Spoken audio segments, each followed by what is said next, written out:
Flying through the Harambe Reserve. Now, we have a few things to go real quick, alright? First off, take a look above you. That up there is an animal spotting guide. You're going to use that to help identify some other creatures that we might be finding. Lots of animals up there on that list. Might not be able to find every single one of them, but we do usually have some pretty good luck. There's a photo safari, so take all the pictures that you want. By all means, just have those cameras out and ready for me, alright, friends? Because who knows what we're going to see and when exactly we are going to see it. If you do plan on taking pictures, I personally recommend that you set those cameras or phones, whatever you might be using, on a sports mode, maybe a faster shutter speed.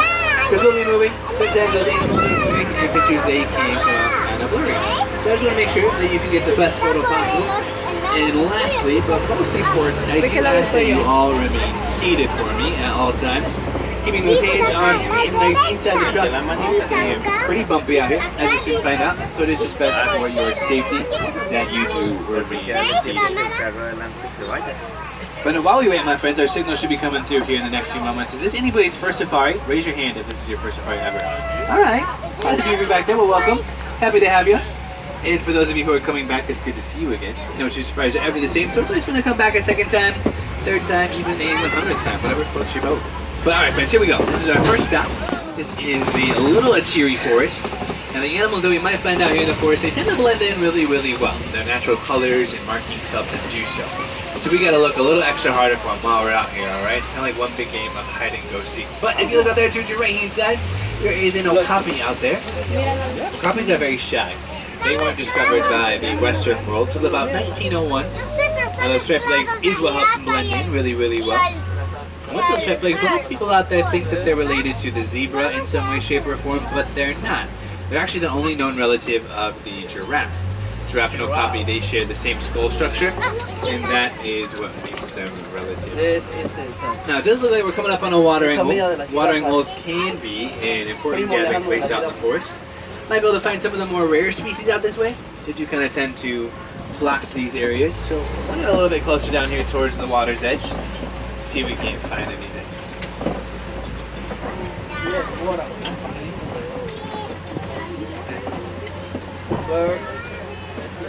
Is it this one? Alright, friends, well, I don't really see anything around right now, so we'll keep on going. Yes. But coming up over here on your right hand side, if you look past these bushes, there are some orange-colored antelope laying down out there. They're called bongos. Kind of on the hillside. Bongos are also known as the ghost of the forest. They're called that just because they are so very rarely seen. A few of them laying down up in there. We've had some decent luck out here in the forest so far. We're going to hope that luck continues with us on the rest of our adventure. See if we can't find anything else out here real quick though. But you know what? I don't really see much more. Not much activity. So we're going to keep on going. We're going to take our leave from this area and we're going to head on over towards the Safi River, which should be a really great place for us to hopefully find some hippos, maybe even some Nile crocodile as well. We'll find out in just a few moments. The river should be just up and around the bend right here.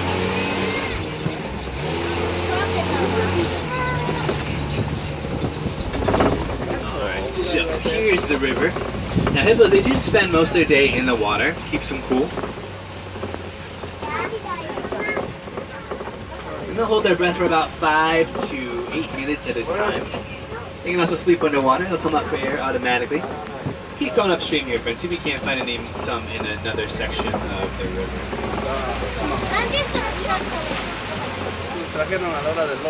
Hi, there we go, friends. Right here next to us. There's a few of them out there. I see at least maybe 1, 2, 3, 4 hippos right there. Now, a group of hippos like this is called a bloat. So there's a bloat with hippos. They're about 5,000 pounds once they're fully grown. And they are very territorial animals. Actually makes hippos the most dangerous animal in all of Africa. You can also see those pelicans out there too. Those are called red pelicans. During breeding season, the male's feathers turn a pink color. So that actually gives them their name. And they are one of the smaller members of the pelican family. And they have a wingspan of around 8 feet wide or so.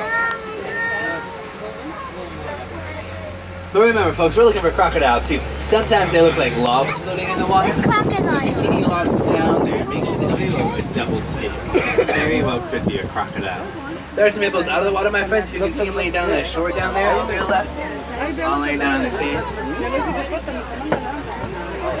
Just chilling. But while we cross this bridge right here, friends, let's all remain seated because there's lots of crocodiles down below. And I really don't want you falling into the water with them. Now, once they're fully grown, now crocodiles are usually around 20 feet long in length, about 500 pounds or so. You can see a few of them out there have their mouths open. That's just them regulating their body temperature. But one bite from an adult crocodile does give off about 2,000 pounds of pressure, crunching bones really, really easily. And once they're on land, they can run up to 10 miles per hour. So we're just going to keep on going, and we're going to head on over towards the savannah next. Now, the savannah is a completely different ecosystem. So not only will we be finding different animals out there, but we should also be finding some different plant life as well. And as a matter of fact, a great example of the different plant life is coming up right over here to your right-hand side. This tree does look pretty different. It's called the baobab tree, or more informally known as an upside-down tree. And they do remain leafless for about 9 months out of the year. Keeps all the water that they collect inside their trunk. They can store up to 2,000 gallons of water inside there. That way they can withstand all the heavy droughts that occur in Africa, and they'll grow to be thousands of years old. But this right here, my friends, is the beautiful Serengeti grasslands.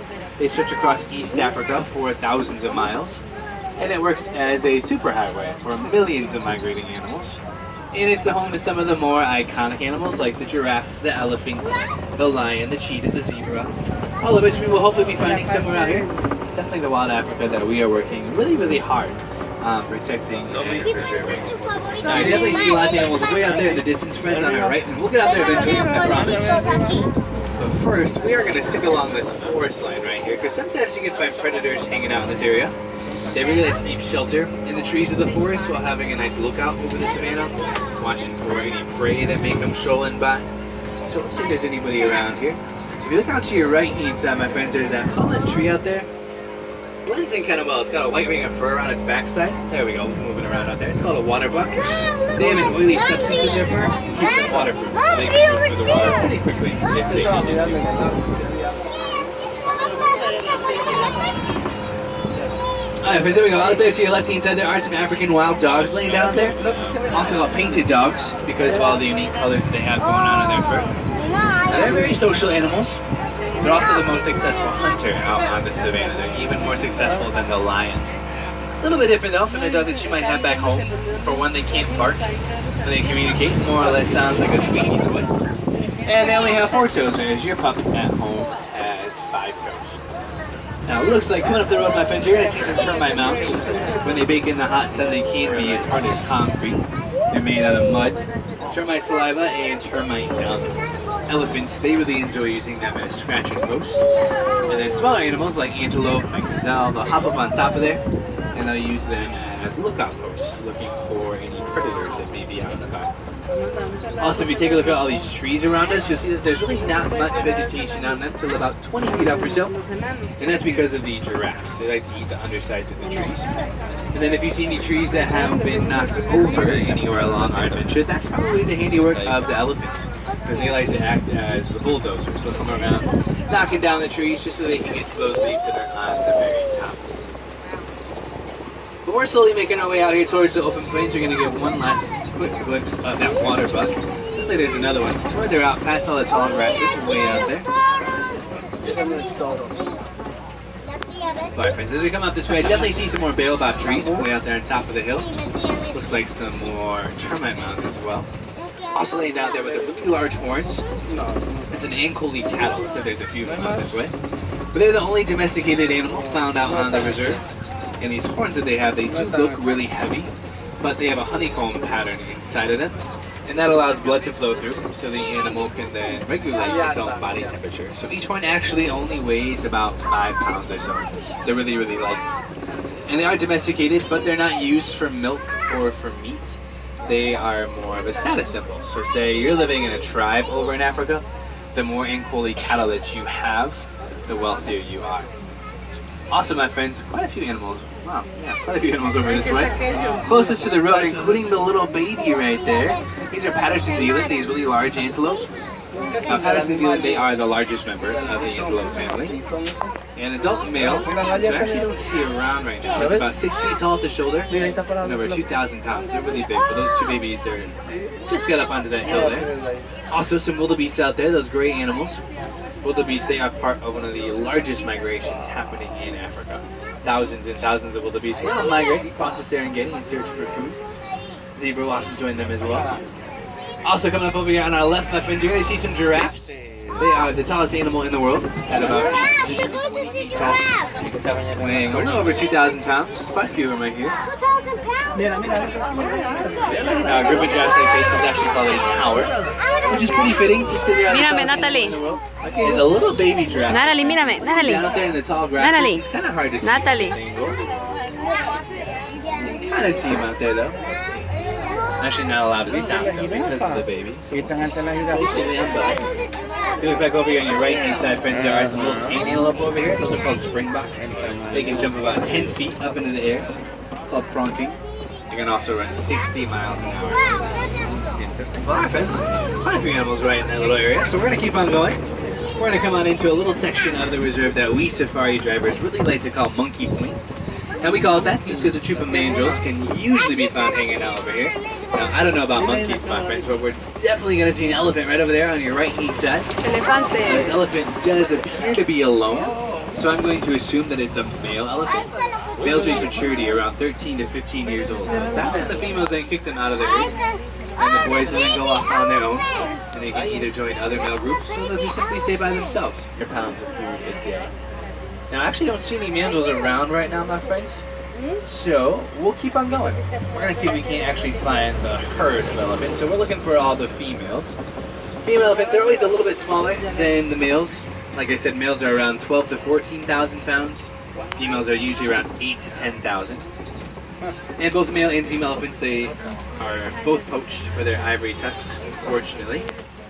Now that's Ginny up there in front of us, and we're pretty close to Ginny, so we're gonna hang tight back here. Just a little bit longer, we'll let her get up the road a little bit further because we don't want to be right behind her. It's never fun.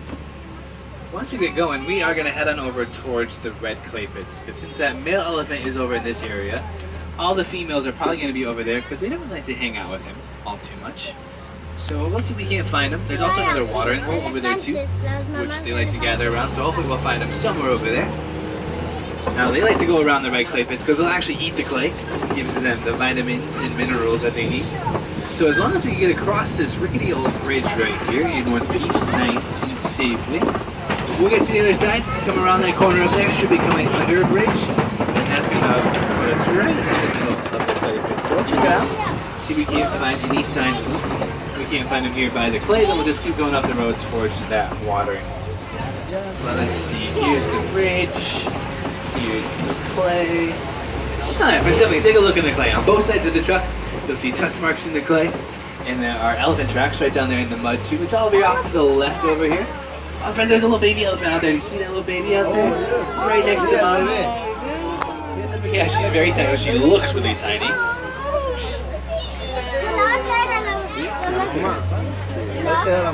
Now our scientist here, she was born back in December, so she is very new.